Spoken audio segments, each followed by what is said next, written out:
Hello, and welcome to the Accountability Coach podcast, where we discuss proven business success principles related to helping you make more money and work less so you can enjoy having your ideal business and ideal life. This is Bachrach.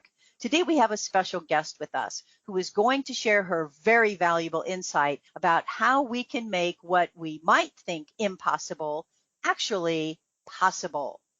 So for the past 7 years, Elizabeth Lewis has worked with high performers, professional athletes, corporate America, small business powerhouses, and innovation-driven entrepreneurs, helping them master their mindset and increase their cognitive awareness. I know you're going to get a lot of value from our conversation today. Welcome, Elizabeth. I appreciate you joining us. Thank you so much for having me. Well, I like to just get right into the nitty gritty here. So just to give us a basic understanding, what is neuropsychotherapy or a neuropsychotherapist, and how is that really different than what we might view as I'm using air quotes, regular therapist? So first off, I just have to say that I love that you said air quotes because typically, Anne, I say the same thing. I'm like, I'm just going to explain air quotes here. So the biggest difference is a neuropsychotherapist is going to also look at your brain and behavior connection, whereas a air quote typical therapist is going to look at just your feelings and your emotions. So if you're really looking for transformation, you get it a little bit faster, in my opinion, based off of what I do in my practice. So definitely have to personalize it there, because I'm also looking at like where your neurology or some of your neurons are overdeveloped, which could be also creating more oppression and suffering in your life. So then we kind of have more of the root problems we need to work on to shift your thinking and rebalance your neurology so that your psychology can become a little bit more optimistic or well-rounded, if that makes sense. Could you just elaborate a little bit more on that? So how are my neurons either developed correctly or overdeveloped? And then how would that play into how you would help us? Can you elaborate on that? Yeah, for sure. So ultimately, I'm listening to how you're thinking because your thoughts can change your neurology. And for instance, people who are more avoidant prone, meaning they're motivated by what they want to avoid, they're motivated by negativity, by more fear at the end of the day, they're going to speak in a lot of negative conversations, right? They're going to always want to do things because they're trying to get away from what they fear. And that's dangerous because when we have constant avoidant behavior, suffering naturally increases and depression is usually a result. Also, pessimistic thinking develops a lot faster. And when we have avoidant behavior, a certain part of your prefrontal cortex has become overdeveloped. And so we would want to counter that by learning how to develop positive goals or approach goals, because humans are really best motivated by what they want to achieve. That's how you really stay in that optimistic thinking. That's how you actually get your goals a lot faster as well and make more of a positive, enjoyable life and decrease your suffering when you're focused on what you want to achieve. So just a quick example of positive versus avoidant goals. An avoidant goal would be, I want to move to the country to get away from the noise. So that's a negative, right? You're being motivated by what you want to avoid and not experience. So notice the negativity there. Versus positive goals would be like, I want to move to the country for peace and quiet. So you're really focusing on what you want to get versus what you want to avoid. And even though it seems like I'm splitting hairs here, this tells me so much about your neurology. The other thing too is if you're constantly like obsessed or ruminating on fear, stress, anxiety, worry, that tells me you have a limbic loop. And a limbic loop ultimately means that you are spending most of your time in your limbic system versus your prefrontal cortex.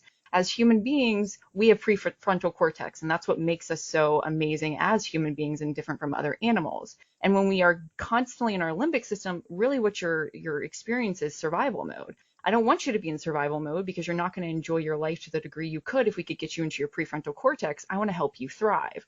And so those are just like two examples of what I would listen for when I'm with my clients, because you have to remember that the fastest way to change is rewiring your brain. So you want to find a therapist that knows how to do neuron mirroring while talking with you to help rewire your brain at a faster level. Super interesting, Elizabeth. This is really, really fascinating to me. So many times I hear my clients say what they don't want versus what they actually want. And then they wonder why they're not making any progress or getting what they want because they're constantly saying the negative side of it, what they don't want, instead of what they actually want. And I think this is really super interesting. And there's a way to actually help you rewire your brain to really go to what you want, not what you want to avoid. So Right. I'm assuming in order to do that, you have a preset set of questions to help you determine our thoughts and how we're thinking, if we're doing avoidance or, what we're actually going to. Would that be a fair statement? Yeah, I mean, some of this also depends on like what the client is wanting to achieve and where they're going to want to go. I mean, sometimes if some of their major issues are more business or, something that has to be addressed right then and there, then I might not go that direction. So all of this is very dependent on what the client wants. You have to customize everything with clients. There's not always that, one size fits all. But there's definitely things that I've learned from just doing this for so long now of where I need to go and what I need to ask based off of what they tell me and what they're struggling with. So I like to find the core issues and not deal with the symptoms, because if my clients are like me, they want to change like 3 weeks ago. And so I want to help get them that as soon as possible.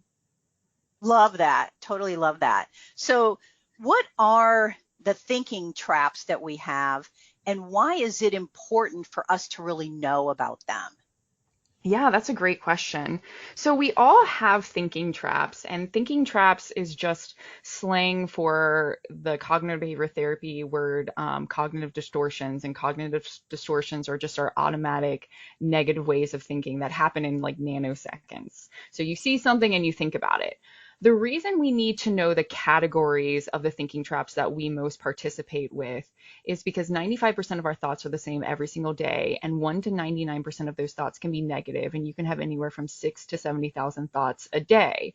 And so maybe you can shed light to this too, Anne, but sometimes we get clients and they're like, "Oh my gosh, I keep getting surprised by this." And it's like, "Okay, draw a line in the sand, get ahead of it." If 95% of your thoughts are the same every day and you are constantly being overwhelmed by your catastrophizing thoughts, then we need to say, okay, like this is your habitual way of thinking. So instead of freaking out every time you go to worst case scenario, just understand it's your MO.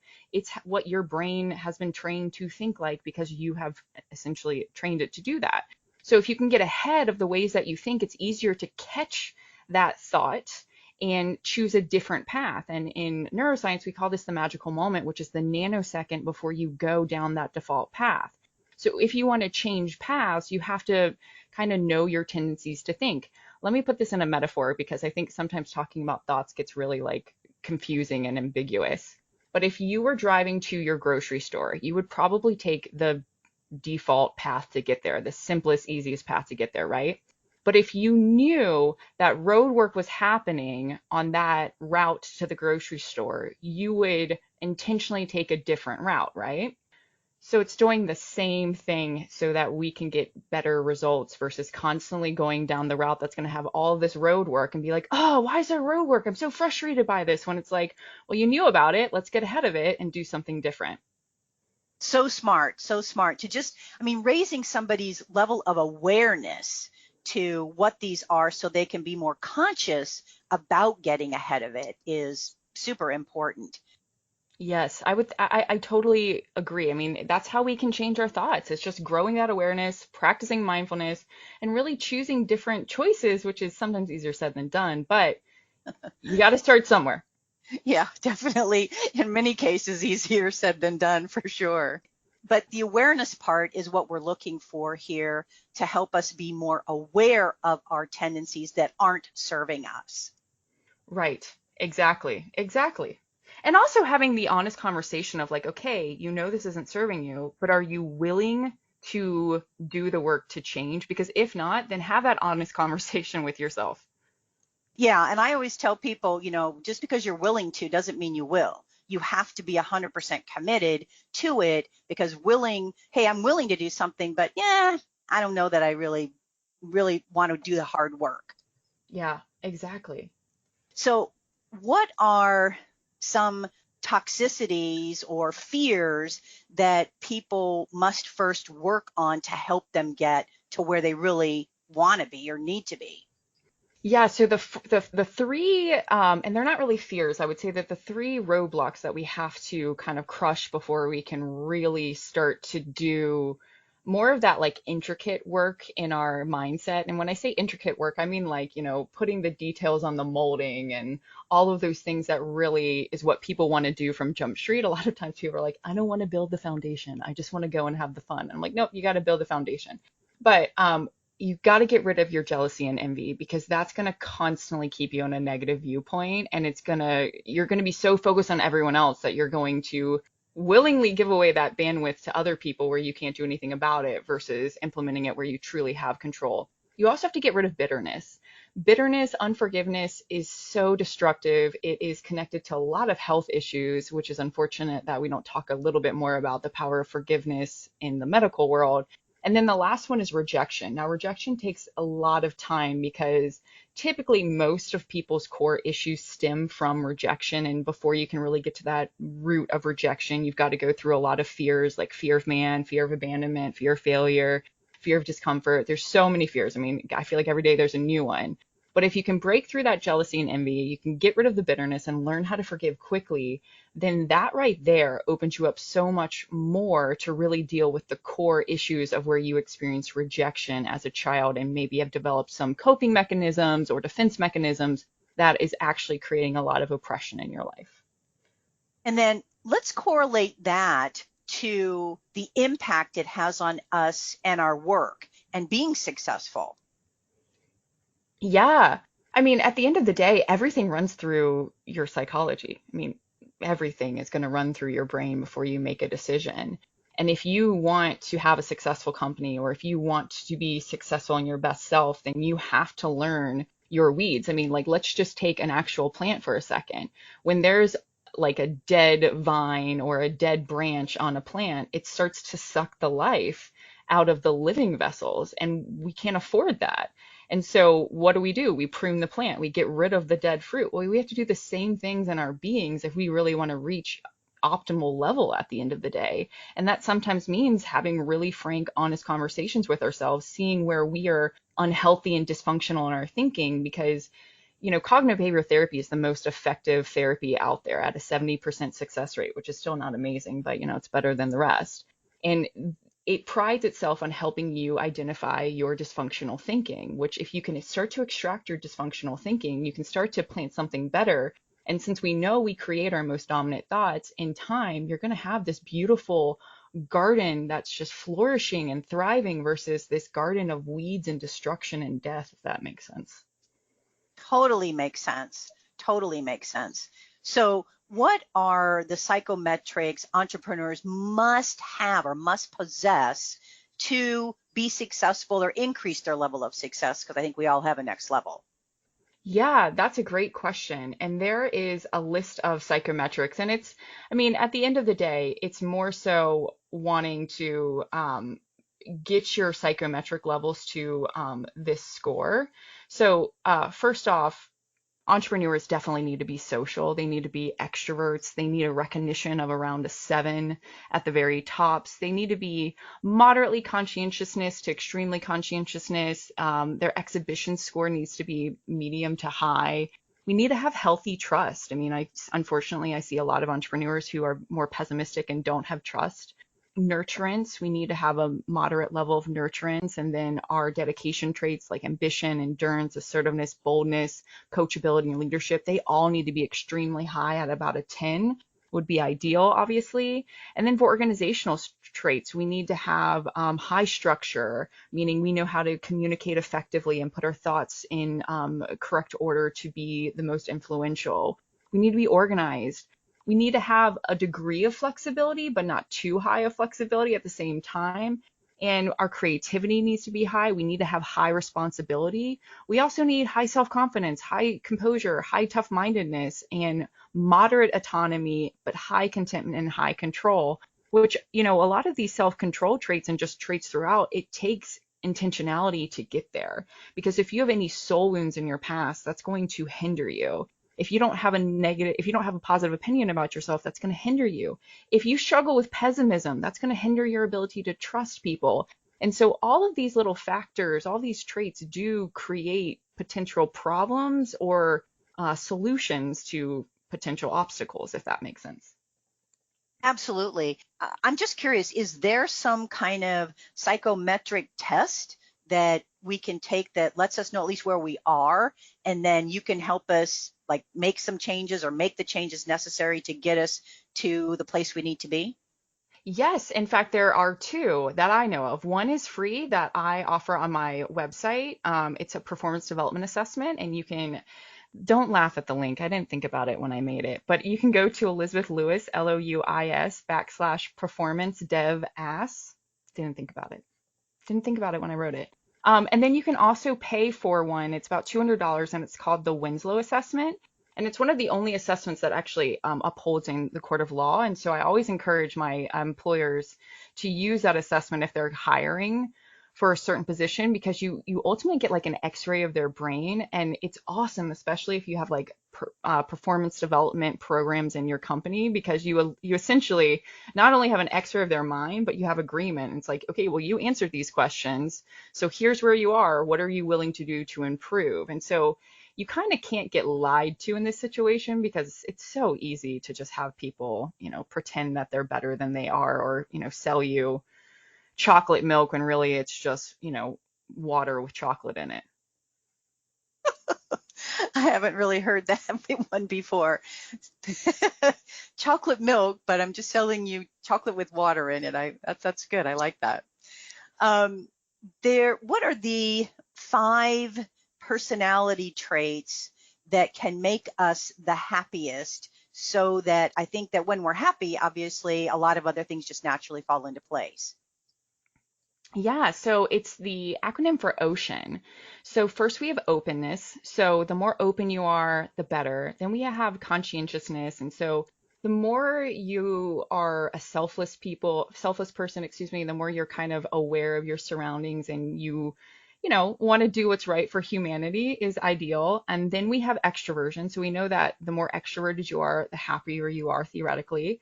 And then we have agreeableness. And agreeableness is interesting because what we've found is if you are less agreeable, you'll make more money. If you're more agreeable, you'll make less money, and you might be less happy because you're typically going to be struggling with people pleasing. So agreeableness, we kind of want more so in the mid range. And then the last one is neuroticism, and we want that to be very, very low, obviously. Okay. And I'm assuming there's a way to test for that as well? Oh yeah, the Ocean algorithm, or excuse me, the Ocean assessment is a huge popular personality theorist one. You could literally just Google search Ocean personality traits, and I'm sure like 100,000 of them are going to pop up for you. Wow, that's awesome. Yeah, and these assessments are really awesome tools along the journey as you discover who you are. So it's not the full journey, but it's like part of the journey that just helps you learn a little bit more about yourself. And all assessments provide different insight, and there's so many free ones in today's world. I always encourage go have fun, play with them. Yeah, I mean, it's just really important if people want to get ahead in life. But again, it's the definition of insanity, right? Doing the same thing over and over again and expecting a different result isn't going to happen.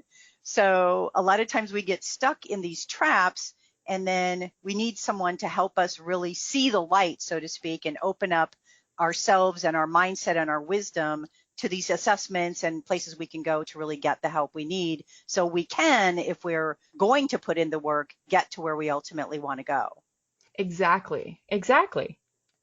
Anything else that you think is important for us to know about our mindset and about our thinking and how that really impacts us getting to where we ultimately want to go?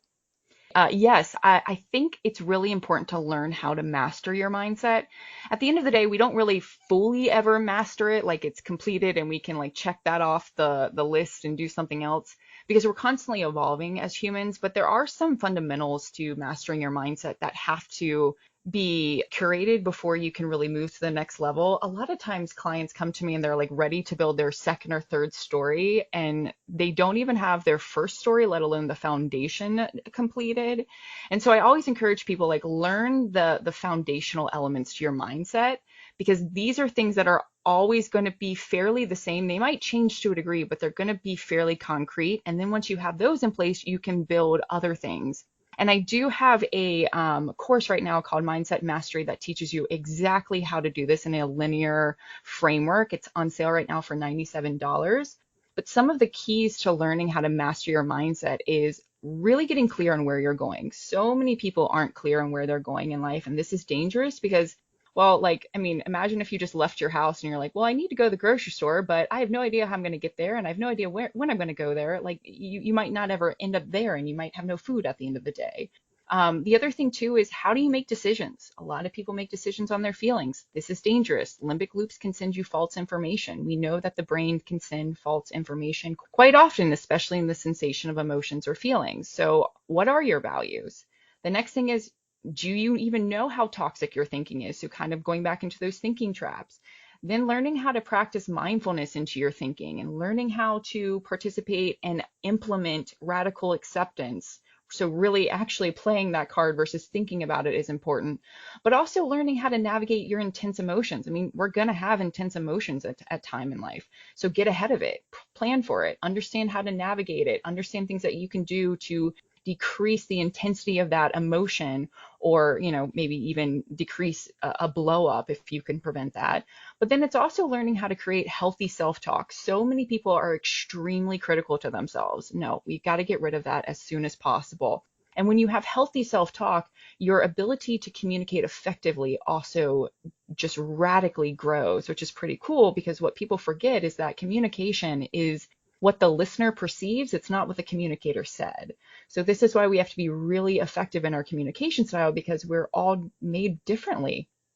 And we have to learn kind of some of those differences so that we can come across to that person better. Yeah, it's so true. Many of us are looking for that silver bullet, and it just doesn't exist. You have to, and I love the fact that you reiterated the fact that you have to build a foundation. So Yeah. many times people just want to jump in, they want to take that silver bullet, which it doesn't exist, and they want to go from, you know, the 10th floor to the 20th floor without, you know, building the foundation, even get to the first floor. So I love the fact that you reiterated that, because I think that is so important. If we don't have the foundation, can't build anything that's stable on top of that. Exactly. It's so true, and it's so important.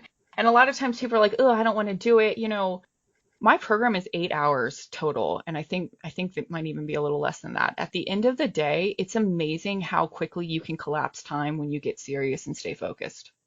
And the program that you're referencing, is that the Mindset Mastery program? Yes, it is. Okay, that's the $97 one. And how would I find that one? Just go to your website, elizabethlewis.com. Exactly, and it's going to be under courses. Okay, awesome. I appreciate that. No, thank you. Well, this was a lot of super interesting information, at least from my perspective, Elizabeth. I really enjoyed you sharing your valuable insight and learning about, you know, what we need to do to help us get to our next level. And I appreciate you being somebody who's there to help us do that. Well, I appreciate you having me on your show and asking me all these great questions. Really appreciate that so much. Wow, that was amazing. And my hope for our time together with Elizabeth Lewis is that you got value in an idea or two that will help you be even more successful professionally and personally. Feel free to share my podcast with others, as it can be found on most podcast platforms and in most English-speaking countries, and of course at accountabilitycoach.com. And if you'd like to get a short daily fix from me, subscribe to the Accountability Minute, which can also be found on most podcast platforms and in most English-speaking countries. And remember to subscribe to my Proven Business Success Resources and Tips blog by going to accountabilitycoach.com/blog. And always aim for what you want each and every single day. Until next time, make it a great day, today and every day. I appreciate you listening.